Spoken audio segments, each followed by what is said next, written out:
So students, आज का हमारा टॉपिक है capacitance and dielectrics chapter 4। Capacitance and dielectric chapter 4। Capacitance and dielectrics बहुत इंपॉर्टेंट चैप्टर है और बहुत इंटरेस्टिंग भी है। Capacitance and dielectrics. सो बच्चों, कैपेसिटेंस से पहले मैंने ऑलरेडी इसके फर्स्ट वीडियो में आपसे कुछ इसका इंट्रोडक्शन पार्ट डिस्कस किया था, जिसमें हमने दो तरह के चार्जेस को डिस्कस किया था। First was the free charge and second was the bound charge. तो ये दो चीजें हमने डिस्कस की थी। थोड़ा सा इसको एक बार फिर रिकैप्चुलेट करते हैं। फ्री चार्ज में हमने बताया था कि जितने भी आउटरमोस्ट शेल के जो इलेक्ट्रॉन हैं वो सारे फ्री चार्ज होते हैं। Free charge valence shell electrons और आउटरमोस्ट शेल इलेक्ट्रॉन्स, आउटरमोस्ट सबसे बाहर वाली outermost shell electrons, they are treated as free electrons because in electrons के ऊपर Coulomb force of attraction by the nucleus is very negligible. So जो Coulomb force है, Coulomb force is equal to K times charge on the electron, charge on the nucleus divided by distance of the electrons from the nucleus। ये zero है free electron के ऊपर, ये zero है। या तो ये जीरो है या ये बहुत ही नेग्लिजिबल है। बट बाउंड चार्ज में जो इनर मोस्ट शेल के इलेक्ट्रॉन हैं, इनर मोस्ट शेल के जो इलेक्ट्रॉन्स हैं, they are strongly bound with the electrostatic force of attraction of the nucleus। तो वहां पे जो कूलम फोर्स है between the nucleus and the electrons, which is K, charge on the electron, charge on the nucleus divided by R square, that is not equal to zero। वो zero नहीं है। सो forces का ही सारा मामला है। जब forces electron के ऊपर जीरो हैं तो वो फ्री इलेक्ट्रॉन की तरह ट्रीट होंगे, और जब फोर्सेस इलेक्ट्रॉन के ऊपर जीरो नहीं है तो वो बाउंड चार्ज की तरह ट्रीट होंगे। सो अब हमें आज का टॉपिक करना है capacitance of a conductor. Our today topic is capacitance of a conductor. Capacitance of a conductor,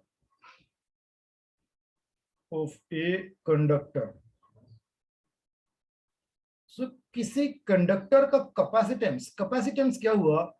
जैसे हम ह्यूमन बीइंग्स की कैपेसिटी के बारे में अगर बात करें, capacity to do work, capacity to capacity to run, capacity to eat, capacity to drink.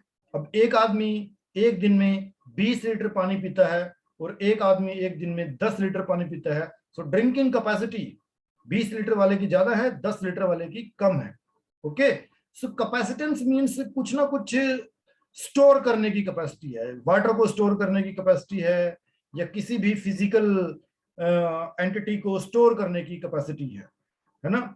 सो यहाँ पे कैपेसिटेंस ऑफ ए कैपेसिटर की जब हम बात करें, सो वो चार्ज को स्टोर करने की कैपेसिटी। सो हम क्या यहाँ पे डिस्कस करेंगे? It is the ability to store the charge, यही है capacity, ability to store the charge. यहाँ पे चार्ज की बात करेंगे, चार्ज को स्टोर करने की capacity. So let me take an example. Suppose I have two metal sheets को मैंने लिया। सो एक मेटल शीट मेरे पास ये हो गई, ये एक मेटल शीट है। मेटल शीट 1 और ये हो गई मेटल शीट 2, मेटल शीट 2। तो दो मेटल शीट्स को हमने लिया, मेटल शीट 2। अब इसके ऊपर मैंने बाहर से चार्ज को डालना स्टार्ट किया, चार्ज को डालना स्टार्ट किया। और कितना चार्ज इसके ऊपर मैंने डाल दिया, मैंने इसके ऊपर डाल दिया Q is equal to 10 microcoulomb. ऐसे ही इसके ऊपर भी मैंने बाहर से चार्ज डालना स्टार्ट किया और इसके ऊपर मैंने चार्ज डाल दिया Q is equal to 50 microcoulomb. 10 microcoulomb का चार्ज इसके ऊपर डाल दिया, 50 माइक्रोकूलम का चार्ज इसके ऊपर डाल दिया।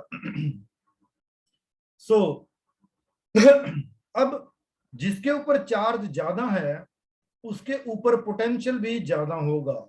सो जिसके ऊपर चार्ज ज्यादा होगा उसके ऊपर पोटेंशियल भी ज्यादा होगा, पोटेंशियल जिसको हम रिप्रेजेंट करते हैं V से। अब मैंने और इसके अंदर चार्ज को ऐड कर दिया, मैंने इसके अंदर अभी 10 माइक्रोकूलम और ऐड कर दिया। सो अभी टोटल कितना हो गया 60 माइक्रोकूलम। सो जो पोटेंशियल होगा वो भी बढ़ जाएगा, V डैश हो जाएगा, है ना। सो अब इसके ऊपर और चार्ज मैंने डाल दिया, 5 माइक्रोकूलम और डाल दिया, 5 माइक्रोकूलम और डाल दिया, तो कितना होगा 65 माइक्रोकूलम। तो अब इसका पोटेंशियल कितना होगा V डबल डैश। तो हम बोलेंगे कि जैसे जैसे चार्ज इंक्रीज होता जा रहा है, as Q increases potential also increases in the same proportion. Same यहाँ के लिए भी बोल सकते हैं, यहाँ के लिए भी बोल सकते हैं कि इनिशियल में चार्ज कितना था, Q था, तो पोटेंशियल मान लो V था। अब इसके ऊपर मैंने 10 माइक्रोकूलम की जगह 20 Q is equal to 20 microcoulomb कर दिया, तो पोटेंशियल हो गया V डैश। चार्ज को मैंने फिर और बढ़ा दिया, Q dash is equal to 25 microcoulomb कर दिया, सो इसका पोटेंशियल V डबल डैश हो गया। So what I mean to say, जैसे जैसे हमने चार्ज को इंक्रीज किया वैसे वैसे पोटेंशियल कंडक्टर के ऊपर इंक्रीज हो गया। सो हम लिखेंगे charge is directly proportional to potential. Charge is directly proportional to potential means Q is directly proportional to V. और इस directly proportional को हटा के एक equal का साइन लगाया C and then V. This C is called capacitance. This C is called capacitance. इसको capacitance बोलते हैं, C is called capacitance. तो यहाँ से C के लिए कैलकुलेट करते हैं, C is equal to Q upon V. C is equal to Q upon V. बच्चों अगर इस फार्मूले को ध्यान से देखें तो हमें एक मिसअंडरस्टैंडिंग क्रिएट होगी। वो मिसअंडरस्टैंडिंग ये है कि इसको देखने में लगेगा कि जो चार्ज है, जो कैपेसिटेंस है वो चार्ज के ऊपर डिपेंड करेगी। जो कैपेसिटेंस है वो चार्ज के ऊपर, मोर चार्ज डालते जाएंगे तो मोर कैपेसिटी होती जाएगी। या ऐसा कहें कि जो चार्ज है वो पोटेंशियल के ऊपर भी डिपेंड करेगा कि जितना ज्यादा पोटेंशियल होगा उतनी ज्यादा कैपेसिटेंस होगी। But this is wrong, this is wrong. फार्मूले से ऐसा लगेगा कि charge is directly proportional to capacitance, ऐसा नहीं होगा। देखो कैसे एग्जांपल लेते हैं कि जैसे एक आदमी अभी 10 लीटर पानी पी रहा है, ठीक है, तो उसकी कैपेसिटी है कुछ, और मैक्सिमम सपोज करो कि वो 15 लीटर पानी पी सकता है, मैक्सिमम 15 लीटर पानी पी सकता है। मैं अगर उसको 50 लीटर पानी दूं तो इसका मतलब ये थोड़ा ना कि उसकी कैपेसिटी बढ़ा दी मैंने 50 लीटर पानी देके। नो, कैपेसिटी तो उसकी जो एक्चुअल है वही है, वो उसके बॉडी स्ट्रक्चर के ऊपर डिपेंड करती है, वो उसके बॉडी स्ट्रक्चर के ऊपर डिपेंड करती है, उसके बॉडी के ऊपर, बॉडी की बायोलॉजी के ऊपर डिपेंड करेगी, बॉडी की केमिस्ट्री के ऊपर डिपेंड करेगी, बॉडी की उसकी बॉडी की फिजिक्स के ऊपर डिपेंड करेगी। वो इस चीज के ऊपर डिपेंड नहीं करेगी कि 15 लीटर वाले को 50 लीटर पानी देंगे तो कैपेसिटी बढ़ेगी, 60 लीटर पानी देंगे तो कैपेसिटी बढ़ेगी। तो यहाँ पे चार्ज डिसाइड नहीं करेगा कि कैपेसिटी बढ़ेगी, पोटेंशियल डिसाइड नहीं करेगा कि कैपेसिटी बढ़ेगी, वो मटेरियल डिसाइड करेगा। वो मटेरियल है ना, हमने मटेरियल क्या चूज किया है वो डिसाइड करेगा। सो चार्ज जो कैपेसिटेंस है, this C basically it's a material property, it's a material property. जैसे हमारी बॉडी डिसाइड करती है कि हम कितनी कैपेसिटी हमारी पीने की होगी, खाने की होगी, काम करने की होगी, that totally depends upon our body, the physics of the body, the chemistry of the body, the biology of the body. Likewise यहाँ पे भी जो कैपेसिटेंस है वो चार्ज डिसाइड नहीं करेगा, पोटेंशियल भी डिसाइड नहीं करेगा, वो कंडक्टर का material property of a conductor, ये किसी कंडक्टर की मटेरियल प्रॉपर्टी है, ना कि चार्ज और पोटेंशियल डिसाइड करेंगे कि कितनी कैपेसिटी होगी। The capacitance of a conductor, it is basically the ratio of charge given to the conductor and divided by potential of the conductor. So ये तो बेसिक उसकी डेफिनेशन होगी, ratio of charge to potential is called capacitance. So how to define ratio of charge to potential? Ratio of charge to potential is called capacitance. But capacitance की definition तो हो गई है, formula भी हमारे सामने है, बट हम ये नहीं बोल सकते कि जो कैपेसिटेंस है दैट इज चार्ज डिपेंडेंट, कि भाई चार्ज को कंडक्टर के ऊपर डालते जाएंगे, कंडक्टर की कैपेसिटी बढ़ती जाएगी। नो, कितना चार्ज डाल सकते हैं मैक्सिमम, ये तो डिपेंड करता है कंडक्टर के ऊपर, ये तो डिपेंड करता है उसके मटेरियल के ऊपर, ना कि उसके ऊपर चार्ज डिसाइड करेगा उसकी कैपेसिटेंस को। So what are the units of the conductor, conductors के यूनिट क्या होंगे वो डिस्कस करते हैं। सो ऑलरेडी फार्मूला हमारे सामने है, सो इस फार्मूले से let us go for the units. So C is equal to Q upon V, if Q is equal to 1 coulomb, Q को हमने 1 कूलम रखा एंड पोटेंशियल को हमने रखा 1 वोल्ट। सो जो C हो जाएगी दैट इज इक्वल टू 1 फेरेड। फेरेड के नाम से इसको रखा गया है क्योंकि इसको फेरेड ने इसको इन्वेंट किया, तो उसके नाम पे, माइकल फेरेड के नाम पे 1 फेरेड रखा गया। So 1 farad is equal to 1 coulomb upon 1 volt. So अब इसकी डेफिनेशन रखते हैं, what is 1 farad. So the capacitance of a capacitor is said to be 1 farad if a charge of 1 coulomb rises the potential of the conductor by 1 volt. So 1 coulomb का charge अगर capacitor पे डाल देंगे तो उसका जो potential होगा वो 1 वोल्ट हो जाएगा। जैसे हमारे पास कोई एक मेटेलिक शीट है, एक मेटेलिक शीट को हमने लिया, ये एक मेटेलिक शीट है, मेटेलिक शीट, और इस मेटेलिक शीट के ऊपर अभी कोई चार्ज नहीं है, Q is equal to 0। So Q 0 है तो पोटेंशियल भी 0 है, V इज इक्वल टू 0 है। अब मैंने इसके ऊपर कुछ चार्ज डाल दिया Q, तो पोटेंशियल कितना हो गया V, है ना। और अगर वो चार्ज मैंने कितना डाला, 1 कूलम का डाला, तो पोटेंशियल कितना हो गया, 1 वोल्ट होगा। चार्ज अगर कितना डाला, 1 कूलम का चार्ज डाला तो पोटेंशियल कितना हो गया, 1। सो 1 कूलम का चार्ज जब पोटेंशियल 1 वोल्ट करता है, सो जो कैपेसिटी हो जाती है that is called the 1 farad. सो इसको हमने डिफाइन किया 1 फेरेड। सो अब हम चलते हैं other units of the capacitor.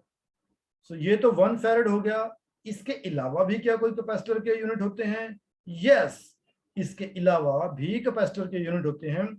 So other units of capacitor, other units of capacitance.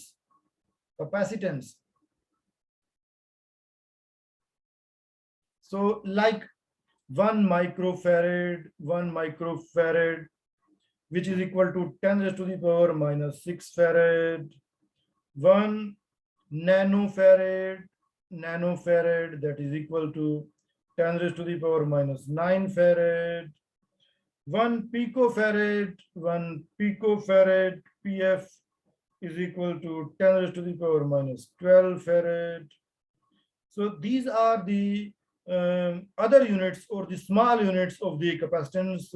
So widely we will use all these units in these chapters. Now very important topic, we are going to discuss the capacitance of an isolated spherical conductor.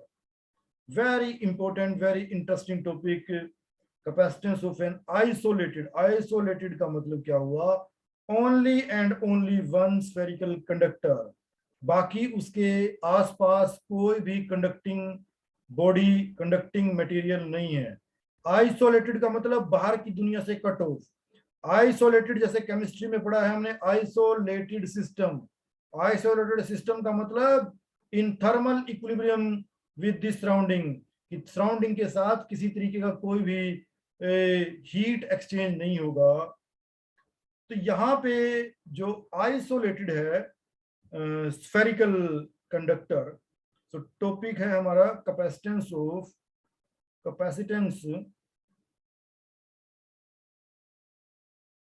Of an isolated, ये important है यहाँ पे, isolated conductor. मतलब कि वो पूरी दुनिया से आइसोलेटेड है, कंडक्टर पूरी दुनिया से कट ऑफ है, तभी वो आइसोलेटेड है, तभी वो आइसोलेटेड। यहाँ पे सबसे जो इंपॉर्टेंट चीज है, isolated, isolated from rest of the materials, rest of materials, कोई भी उसके आजू बाजू कोई दूसरा मटेरियल नहीं है। ओके, सो इसकी हमें कैपेसिटेंस निकालनी है। So let us take the isolated conductor. तो हमने ये एक आइसोलेटेड कंडक्टर को लिया, और इस आइसोलेटेड कंडक्टर के हमने रेडियस लिया r, इसका रेडियस हो गया, ये इसका सेंटर हो गया, और हम इसके सेंटर पे कोई चार्ज को प्लेस करते हैं। मान लिया इसके अंदर हमने कोई चार्ज रखा प्लस q, तो हमें पता है वो प्लस q चार्ज फटाफट आउटर सरफेस के ऊपर आ जाएगा। ऑलरेडी इलेक्ट्रोस्टैटिक में हमने पढ़ा है कि फटाफट चार्ज किसी कंडक्टर को देंगे, उसके अंदर अगर चार्ज रखेंगे तो वो कभी भी अंदर नहीं रहेगा, वो फटाफट उसके आउटर सरफेस के ऊपर आ जाएगा। सो ये आउटर सरफेस के ऊपर चार्ज फैल गया, और हमें पता है जो इलेक्ट्रिक लाइंस होंगी वो आउटर सरफेस के नॉर्मल बाहर चलेंगी, आउटर सरफेस से नॉर्मल बाहर चलेंगी। कहीं पे भी कोई भी पॉइंट अगर चूज करते हैं, सो जो इलेक्ट्रिक लाइंस हैं वो आउटर सरफेस से 90 डिग्री के एंगल पे ही बाहर निकलेंगी। ये ऑलरेडी इलेक्ट्रोस्टैटिक में हमने पढ़ा है। सो comes out normally, electric lines, क्योंकि पॉजिटिव चार्ज रखा हुआ है स्फेरिकल कंडक्टर के ऊपर, so electric lines readily comes out, readily and normally comes out. So normally they will come out or readily they will come out. So अब हमें calculate करना है potential at the surface of the sphere. So यहाँ पे अब हम कोई point choose करेंगे, यहाँ पे हमने कोई पॉइंट चूज किया, कोई पॉइंट हमने चूज किया P, और इस पॉइंट P पे फाइंड पोटेंशियल, यहाँ पे फाइंड पोटेंशियल, और पोटेंशियल का मतलब हमें V कैलकुलेट करना है, पोटेंशियल का मतलब V कैलकुलेट करना है। तो बहुत इजी है V कैलकुलेट करना। सो हमें पता है V क्या होगा, V is equal to 1/4 pi epsilon nought, 4 pi epsilon nought Q upon R, क्योंकि सेंटर पे जो चार्ज था वो Q था, जो बाहर अभी सरफेस के ऊपर आ चुका है। सो इक्वेशन नंबर 1, और यहाँ पे हमें पता है 1/4 पाई एप्सिलॉन नॉट की वैल्यू कितनी है, 1/4 pi epsilon nought is equal to 9 into 10⁻⁹ newton metre square coulomb -2।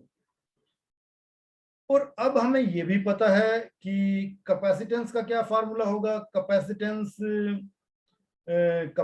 कितना होगा, C is equal to Q upon V, अभी हमने किया था। So this is my equation number 2। Put the value of V from equation number 1 in equation number 2. So our C becomes C is equal to Q upon this is 1/4 pi epsilon naught Q upon R, and this Q is cancelled, so C becomes equal to 4 pi epsilon naught into R. So this is C. So let me write C is equal to 4 pi epsilon naught into r. So from this I can conclude, because ये पूरा का पूरा constant है, ये पूरा constant है, ये पूरा constant है.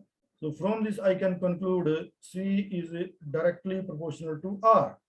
C is directly proportional to R. So अभी एक ग्राफ प्लॉट करते हैं C वर्सेस R. तो बिल्कुल साफ है कि उसको तो स्ट्रेट लाइन आना है पासिंग थ्रू दी ओरिजिन. उसको एक स्ट्रेट लाइन आना है passing through the origin.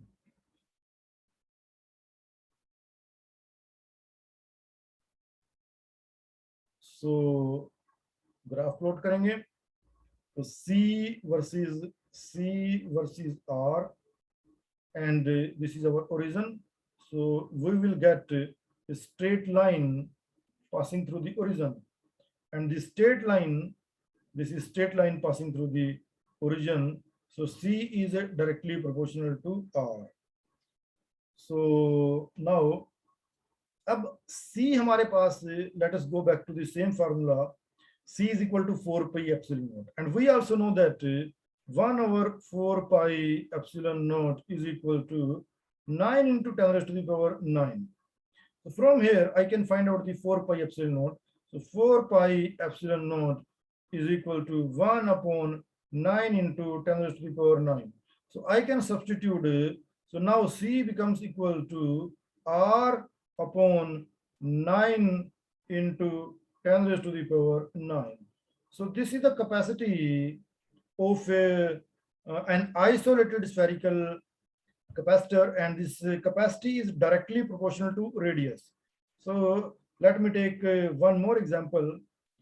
So if I take one spherical body having the radius r1 is equal to 2 centimeter, another spherical body having radius r2 is equal to 4 centimeter. So definitely the question is which one will have the more capacity. So this spherical body having the more radius, So this is body B, this is body A. So the capacity of body B, the capacity of the body B, that will be greater than capacity of the body A, since radius of the body B is greater than radius of the body A. So it is the whole game. It is the whole game of the size. It is the whole game of the radius. So actual में जो capacity है वो dimensions के ऊपर depend करती है, वो charge के ऊपर डिपेंड नहीं करती. इस फार्मूला से हमें थोड़ा मिसकंसेप्शन हुआ कि जो कैपेसिटी है वो चार्ज के ऊपर डिपेंड करेगी, कैपेसिटी पोटेंशियल के ऊपर डिपेंड करेगी. बट कैपेसिटी है वो मटेरियल प्रॉपर्टी है, वो मटेरियल के ऊपर डिपेंड करेगी, मटेरियल की साइज के ऊपर डिपेंड करेगी, मटेरियल के शेप के ऊपर डिपेंड करेगी. सो आइसोलेटेड कंडक्टर के लिए हमने कैलकुलेट किया the capacity is directly proportional, directly r की power 1 directly proportional. So we get a straight line passing through the origin. Now some more important points about the capacity of a isolated spherical conductor.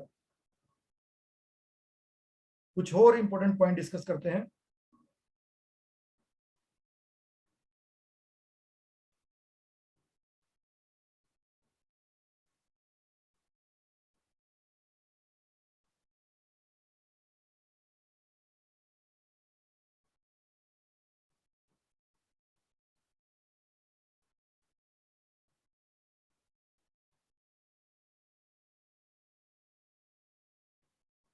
तो चलते हैं कुछ और important points की तरफ. तो पहला ग्राफ हमने स्टडी किया कि कैपेसिटी ऑफ आइसोलेटेड कंडक्टर के लिए क्या होगा. C is equal to 4 pi epsilon naught into radius. This is epsilon naught and this is radius. So ये कैपेसिटी हो गई एक स्फेरिकल आइसोलेटेड कंडक्टर के लिए. Spherical isolated conductor.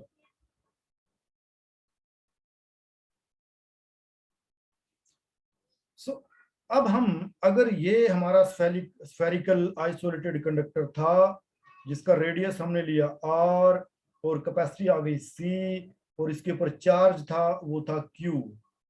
तो ये सिचुएशन हमने निकाली, और सराउंडिंग में थी एयर, सराउंडिंग में थी एयर, एयर। अब सराउंडिंग को अगर चेंज कर दें, सराउंडिंग को अगर चेंज कर दें, अब इसको आइसोलेटेड ना रखें, इसको आइसोलेटेड ना रखें, और इसकी सराउंडिंग में हो सकता है कि कुछ और मेटेलिक कंडक्टर पड़े हों, कुछ और मेटेलिक कंडक्टर पड़े हों। सो अब क्या होगा, अब इसकी कैपेसिटी चेंज हो जाएगी। If A spherical conductor is placed in a medium of dielectric constant के, मान लो इसको हमने किसी मीडियम में रख दिया, सपोज करो अब इस स्फेरिकल कंडक्टर को हमने वाटर में डाल दिया, ये पूरा का पूरा हमने इसको इमर्स कर दिया पूरा का पूरा वाटर में, ये पूरा इसको डुबो दिया हमने वाटर में, जिसका डाइलेक्ट्रिक कांस्टेंट है के। तो अब बताओ कि इस स्फेरिकल कंडक्टर की अब आइसोलेटेड नहीं है, अब ये मीडियम के द्वारा सराउंडेड है, तो अब इसकी कैपेसिटी कितनी होगी? तो अब इसकी जो कैपेसिटी होगी वो मीडियम वाली कैपेसिटी होगी, सी मीडियम। सो उसको हम कैसे लिखेंगे? That is equal to 4 pi epsilon nought into R, तो आएगा साथ में multiply dielectric constant of the material. So C medium, अब इसकी पूरे मीडियम में कैपेसिटी बढ़ गई कि 4 pi epsilon nought into R. So C medium is equal to K, और ये क्या चीज था हमारे पास? ये क्या चीज था? आइसोलेटेड, है ना, ये कैपेसिटर आइसोलेटेड की कैपेसिटी थी। सो जो सी मीडियम की जो कैपेसिटी है that is K times this C isolated.